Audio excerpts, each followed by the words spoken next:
इल्म का मकसद सिर्फ मालूमात हासिल करना नहीं बल्कि हकीकत तक पहुंचना है। जब भी मेडिसिन, फार्मेसी और मेडिकल साइंस की बात की जाती है तो इब्न सीना का नाम सबसे पहले आता है। उन्हें फादर ऑफ मॉडर्न मेडिसिन कहा जाता है क्योंकि उन्होंने मेडिसिन को साइंसी बुनियादों पर इस्तवार किया और कई बीमारियों के इलाज दरियाफ्त किए। इब्न सीना बुखारा में पैदा हुए। उनका ताल्लुक एक इल्मी घराने से था। 10 साल की उम्र में उन्होंने कुरान और अदब मुकम्मल कर लिया था और 16 साल की उम्र में वो मेडिकल साइंसेज में महारत हासिल कर चुके थे। उन्होंने अबू सहल मसीही और नातली जैसे अजीम असातिज़ा से फिलॉसफी, मैथमेटिक्स, एस्ट्रोनॉमी और मेडिसिन की तालीम हासिल की। कहा जाता है कि एक बार एक बादशाह अजीब और गरीब बीमारी का शिकार हो गया। तमाम हकीम और तबीब उसका इलाज करने में नाकाम हो गए। इब्न सीना को बुलाया गया। उन्होंने गौर से बादशाह की नब्ज़ देखी और उससे मुख्तलिफ सवालात पूछे। अचानक उन्होंने बादशाह के चेहरे पर एक खास रद्द-ए-अमल देखा जब उन्होंने एक मखसूस इलाके और एक खास खातून का जिक्र किया। इब्न सीना फौरन समझ गए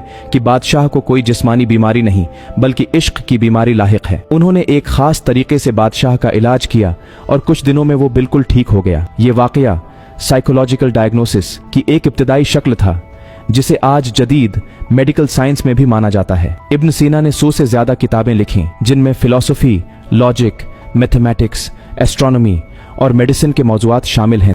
लेकिन उनकी सबसे मशहूर किताब इल कानून फिल तिब, द कैनन ऑफ मेडिसिन थी, जो 500 साल तक यूरोप और इस्लामी दुनिया में मेडिकल साइंस का सबसे मुस्तनद हवाला रही।